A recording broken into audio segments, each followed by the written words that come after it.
Y hoy día vamos a hablar acerca de lo que es criptografía, pero para ello vamos a recordar esencialmente tres pilares de lo que es la seguridad informática. Como ven en su pantalla, esos tres pilares son la integridad, es decir, que los datos sean directamente los que estamos manejando, es decir, que no haya la posibilidad de que un dato que obtengamos es un dato no creíble o no seguro. En ese sentido, la parte de integridad es muy importante para la parte de la seguridad, ¿no? La disponibilidad, es decir, que los datos estén justo cuando nosotros los queremos y no después. Y finalmente, la confidencialidad es que solamente las personas que están autorizadas o que tengan la posibilidad de ver este tipo de información sean las que puedan hacerlo. Es decir, no, una persona no autorizada no debería poder ver efectivamente una data que no está asignada a él, ¿no? Por ejemplo, digamos, en su correo electrónico solamente deberían poderlo ver ustedes. Las aplicaciones y especialmente los datos de su teléfono solamente deberían verlo ustedes, etcétera, ¿no? En ese sentido, entonces estaríamos hablando de la confidencialidad, ¿no? Entonces entramos a lo que sería específicamente el término de criptografía, ¿no? Si nos vamos a la parte etimológica, la criptografía sería el arte y técnica de escribir con procedimientos o claves secretas o de un modo enigmático, de tal forma que lo escrito solamente sea inteligible para quien sepa descifrarlo. A ver, tenemos un poquito más esta definición, que es de la Real Academia Española.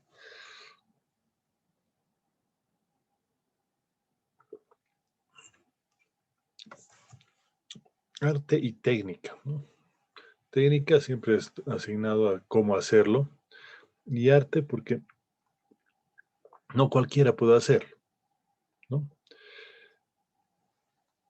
Y se tiene que hacer de una manera elegante, ¿no? De ahí lo podemos llamar que esto es arte también, ¿no? Con procedimientos o claves secretas, o sea, la criptografía no va simplemente de utilizar un usuario y password, sino directamente vamos a trabajar con algoritmos que manejen esto.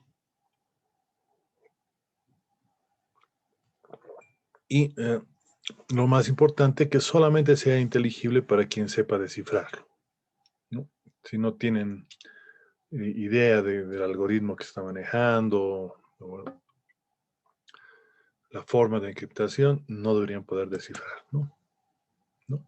En lo que se refiere a las tecnologías de información y comunicaciones, la criptografía específicamente sería la ciencia que estudia los métodos, procesos y técnicas de tal manera de poder guardar, procesar y transmitir, ¿no? Entonces, esto nos sirve para tres cosas.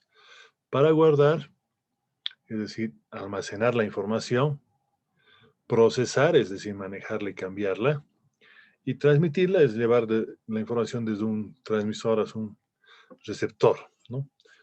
Todo en formato digital.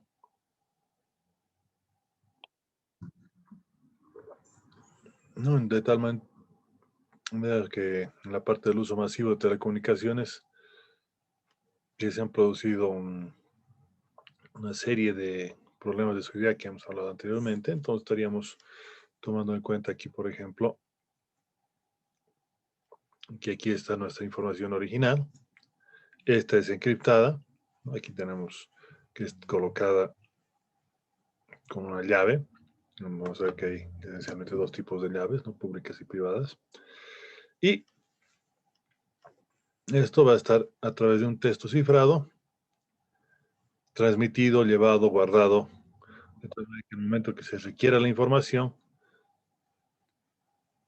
se la desencripta, ¿no? Y esta es enviada directamente o leída por quien debe utilizar esta información. Ahora ustedes dirán, esto de criptografía es reciente nomás, los últimos 50 años desde que hay computadoras, ¿no? Les cuento que la criptografía es bastante antigua, ¿no? Estamos hablando de incluso apenas se empezó a escribir y ya estamos hablando de criptografía, ¿no? Por ejemplo, el antes de Cristo, 400 antes de Cristo, así, 2500 años atrás, estaríamos hablando de lo que es la escítala, ¿no? Si hablamos de los egipcios, por ejemplo, que es lo que hemos puesto ahí, estaríamos hablando de los jeroglíficos.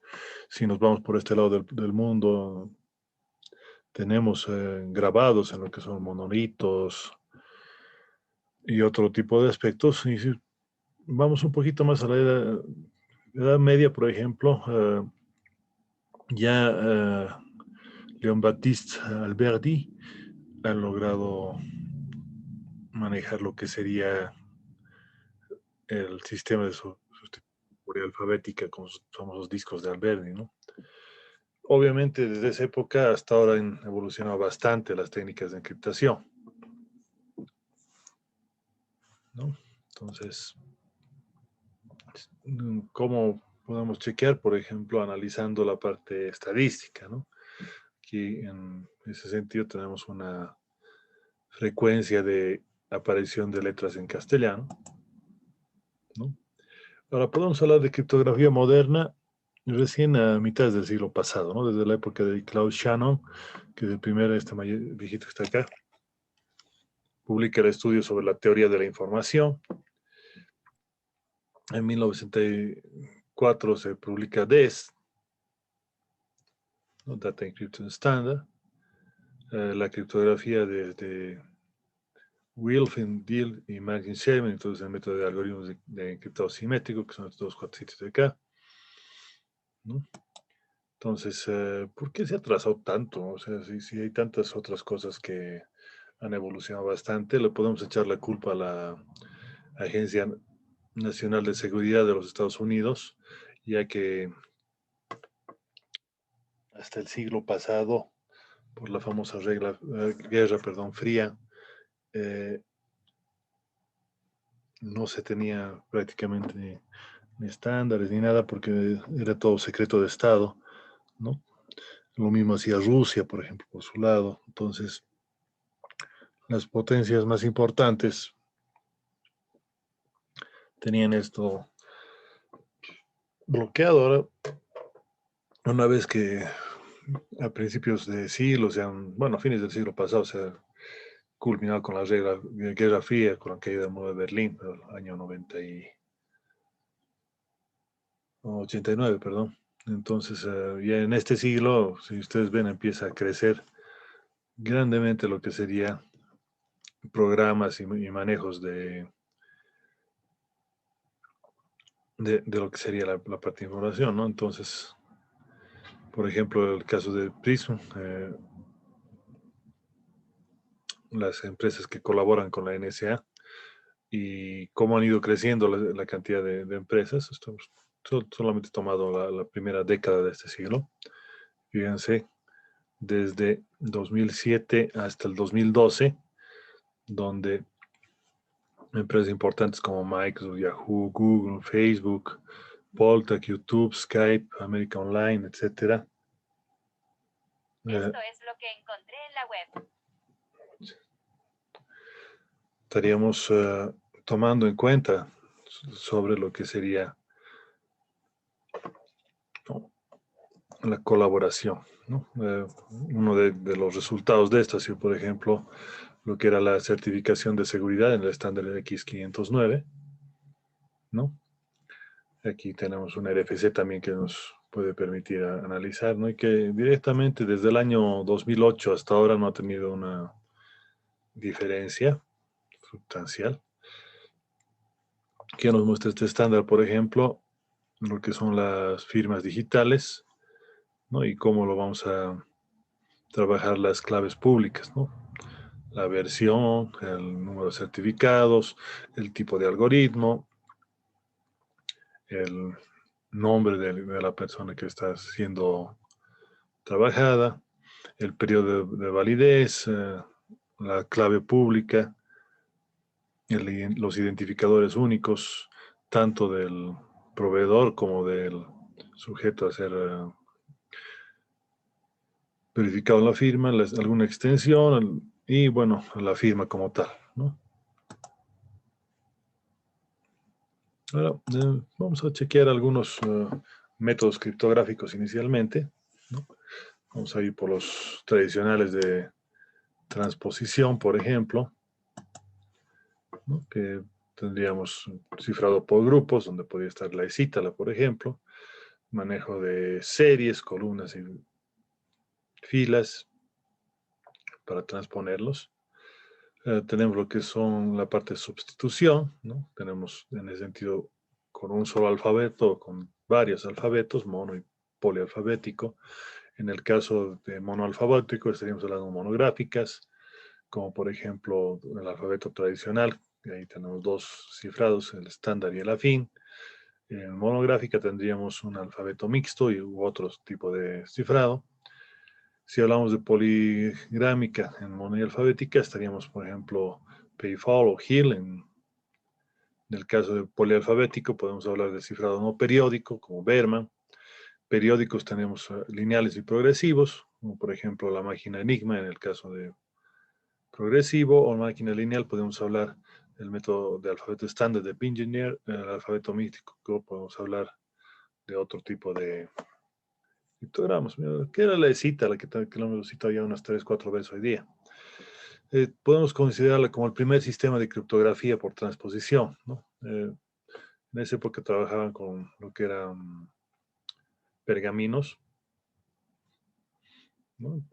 O cueritos. En este caso, por ejemplo, estamos hablando de un cuerito que está, ¿no? Y donde nosotros vamos a tomar en cuenta directamente en el grosor del aparato que estamos manejando, y ahí directamente nosotros escribimos, ¿no? Otro tipo de cifrado así ancestral es el con basura en medio, ¿no? De tal manera que el texto cifrado dentro de otro texto que podría ser con una apariencia inocente, ¿no? Por ejemplo, ¿no? Muy bien romántico, te amaré hasta el fin del mundo, mi corazón añora tu presencia, ¿sí, no? Como que están enviando un mensaje a su novia, algo así, pero en realidad, si tenemos exactamente la forma de descifrarlo, fíjense que ahí dice mátalo mañana, ¿no? Entonces, totalmente distinto lo que sería uno del otro. Bueno, vamos a saltar las actividades porque no estamos en aula, ¿no? Otro tipo de método de cifrado es el de sustitución, ¿no? Es decir, vamos a aplicar caracteres conocidos o no, como la que determina la correspondencia de signos, ¿no? Por ejemplo, esto de acá, ¿qué significará, no? Pero si nosotros utilizamos el Word, es un ejemplo de sustitución. ¿Cómo hemos hecho esto? Directamente utilizamos, por ejemplo, lo que sería el famoso Microsoft Word. Escribimos aquí cualquier mensaje. A ver, vamos a ponerlo un poquito más grande para que todo el mundo lo vea.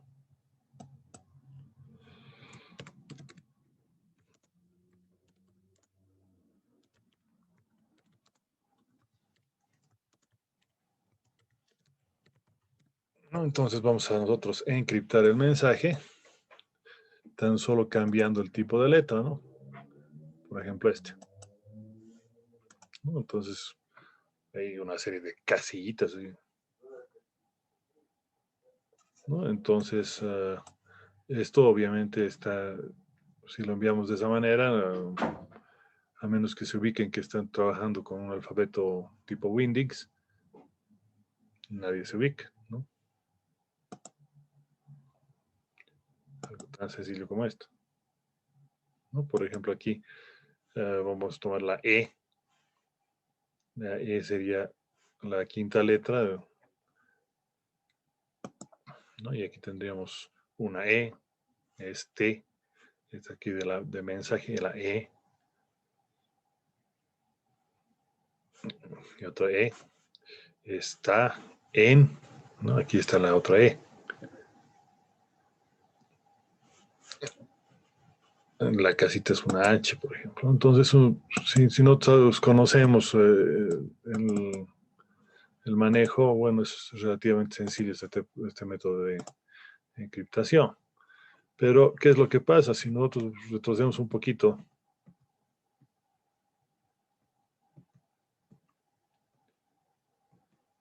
y manejamos esto, entonces, como conocemos la frecuencia, basta que conozcamos el idioma, y no hay tampoco tantos idiomas en el mundo. Estamos hablando de unos 300, 400 idiomas vivos que podemos hablar en el planeta Tierra.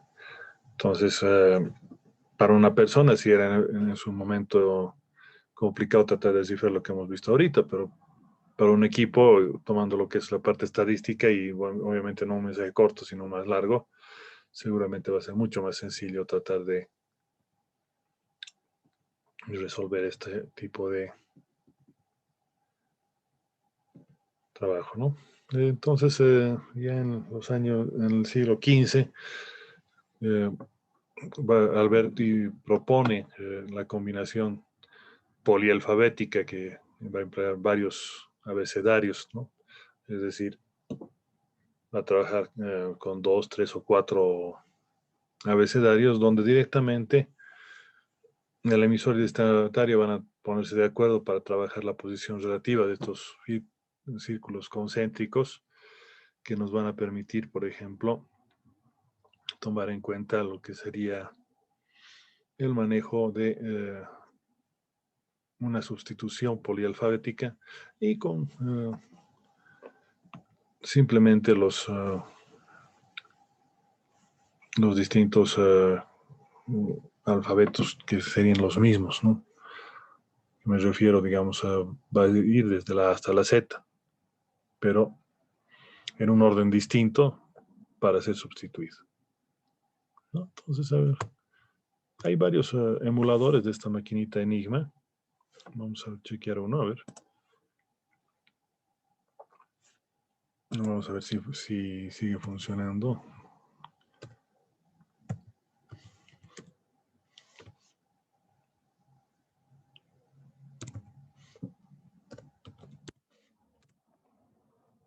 Obviamente hay varios.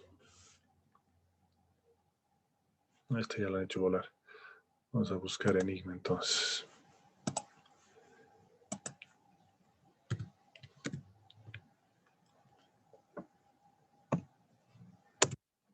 Simulador de máquina Enigma. Entonces, ¿cómo iba a funcionar esta máquina? Nosotros vamos a manejar la maquinita. Obviamente, esta era la máquina original que ha sido manejada en lo que sería la Segunda Guerra Mundial, ¿no? En ese sentido, para esa época ha sido algo que ha permitido tener una ventaja competitiva a los alemanes respecto a lo que eran los soldados de la Unión, ¿no? Entonces, ¿cómo era esto? Utilizar tres discos de Alberti, donde directamente acá iba a generarse la clave, ¿no? Se colocaba el mensaje, por ejemplo,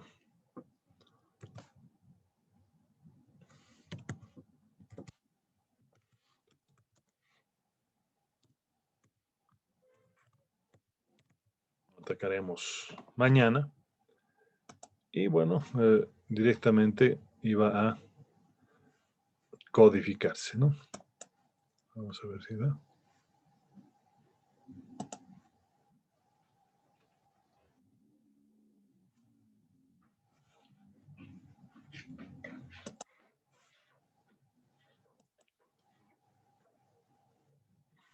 Ah, error, ¿no? Hay que leer las instrucciones, ¿no? Como la máquina original no tenía ñ, pues se me ha colgado.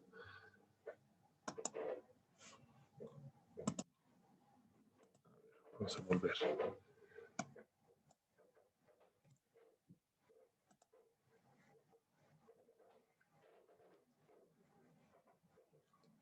No era tan lento el emulador.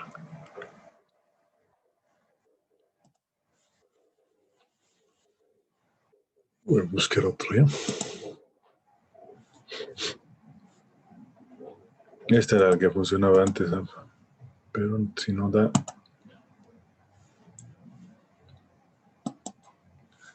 Este sí lo he usado. A ver.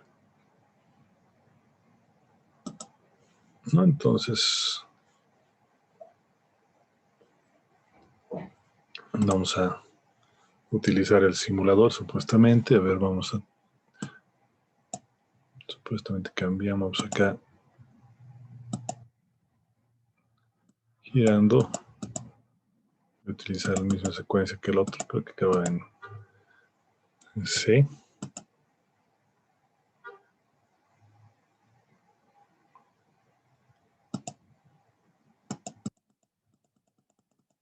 Ahí está en C. H, G, C, ¿no? Entonces aquí nosotros le ponemos nuestra entrada.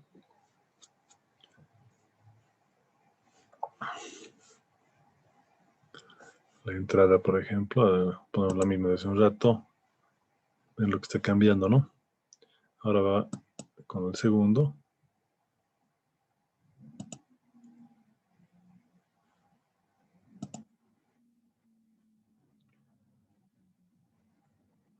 Si escribiera máquina sería más sencillo, ¿no? Ataque mañana. Entonces ponemos, ¿no?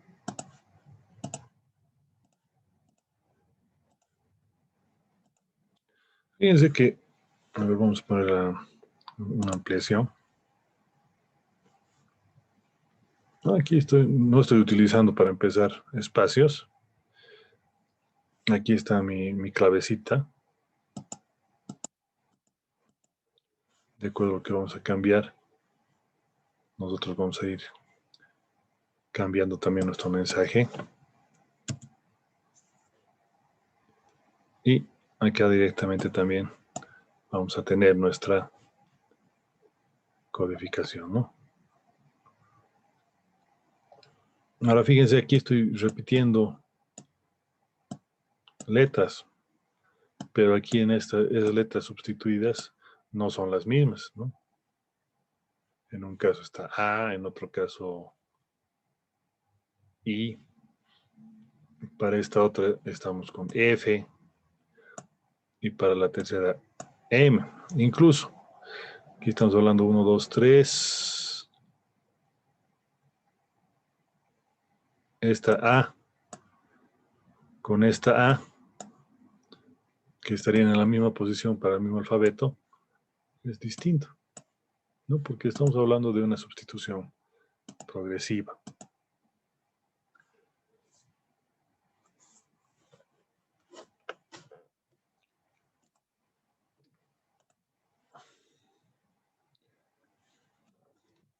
Veamos este otro.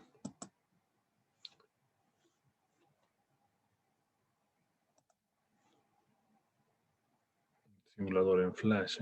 Este no creo que nos deje mucho porque veremos.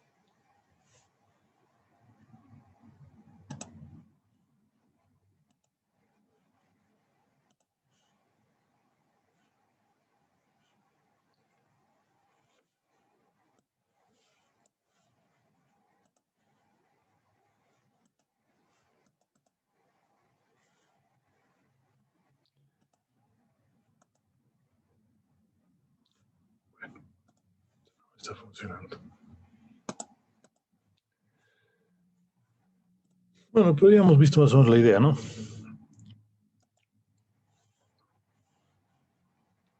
Otro aspecto interesante de lo que era en esa época, vamos un poquito más a lo que sería esta actual. Y nosotros tenemos generadores de código QR que nos permiten compartir información, ¿no? Si ustedes hacen una parte de escaneo a esto que tenemos acá, voy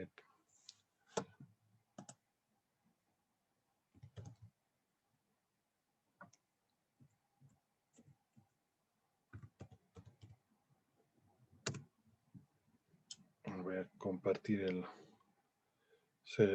celular.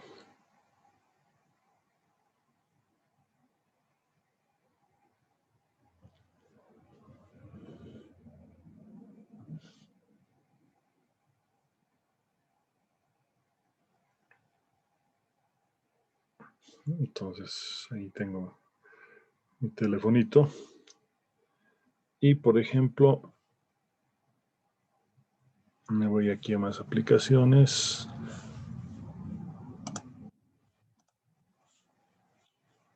Voy a escanear.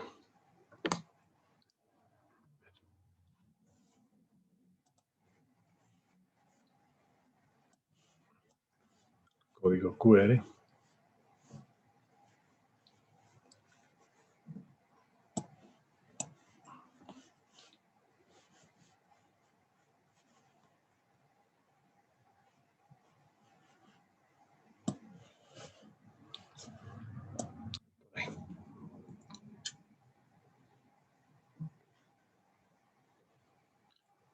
Ver.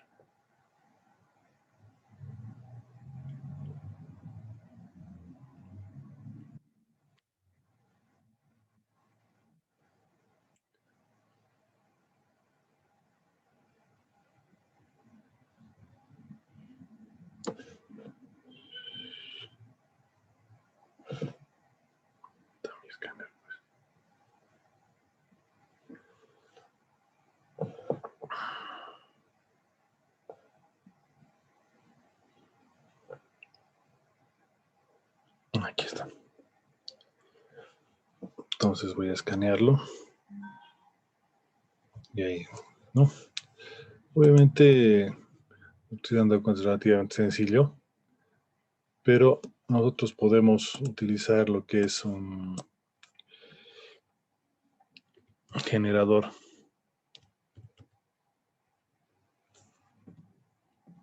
no eléctrico, sino de código QR.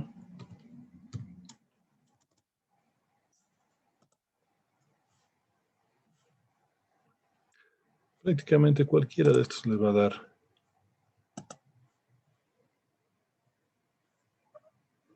¿No? Entonces, por ejemplo,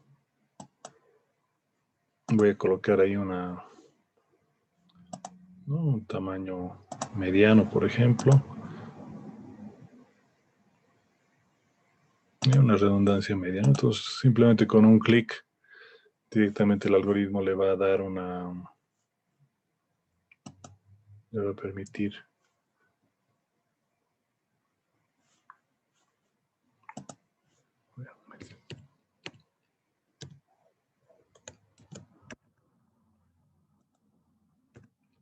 Está bien colocada mi URL, ¿no? Aquí está entonces mi codiguito. Yo les invito a que ustedes lo escaneen también.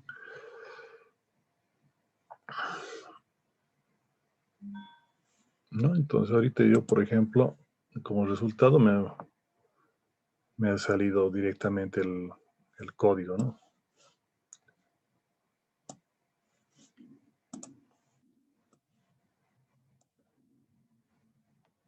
Repetir, ¿no? Simplemente apuntamos al código y directamente nos da. Así de sencillo es trabajar actualmente con lo que es encriptación. En vez de URL podemos poner un simple texto.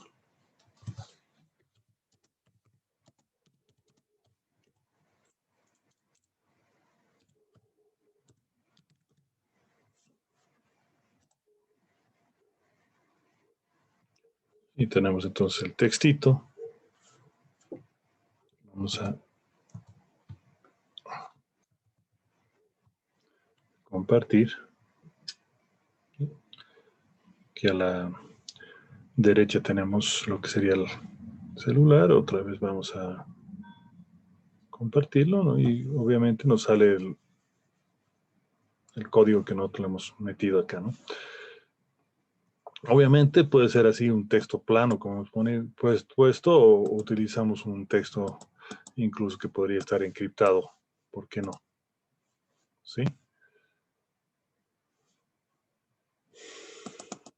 Bueno, entonces, si estuviéramos nosotros ahorita en aula, estaríamos pensando en trabajar con dos actividades, ¿no? Que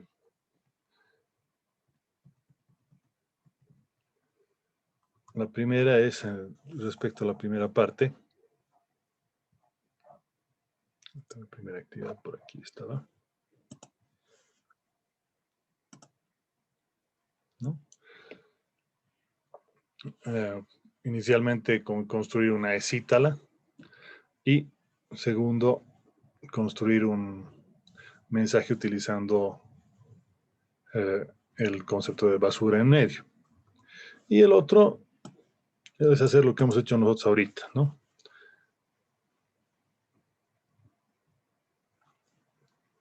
Utilizar código QR y la máquina ENIGMA, su nombre, ¿no? Entonces, estas dos actividades nosotros las vamos a realizar, por favor, ¿no? Como estaríamos trabajando. Lo ideal es que lo hagan hoy día, pero les doy, como siempre, una semana para que hagan ustedes su informe, ¿no? No vamos a cambiar en eso. Entonces, la idea es esencialmente 3 datos, un algoritmo que permita ser cifrado por sustitución y hagan una escítala y uno con basura en medio, ¿no? Una escítala directamente es un papelito, ustedes pueden utilizar una puntabola o un marcador.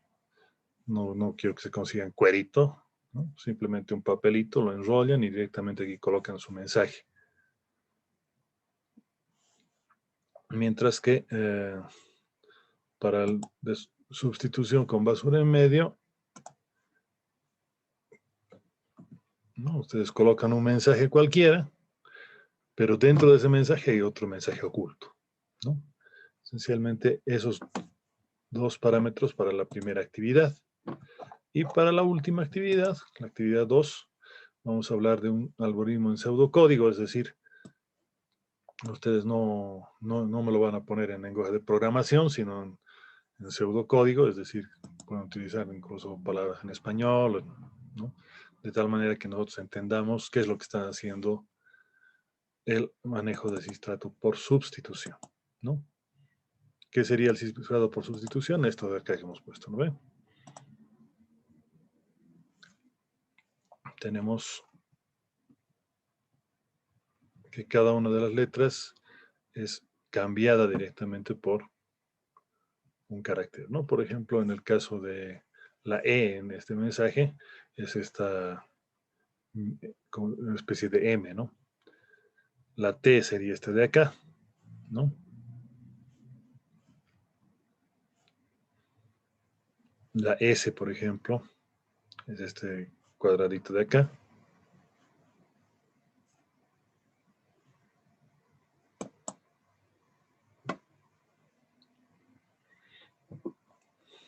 Entonces,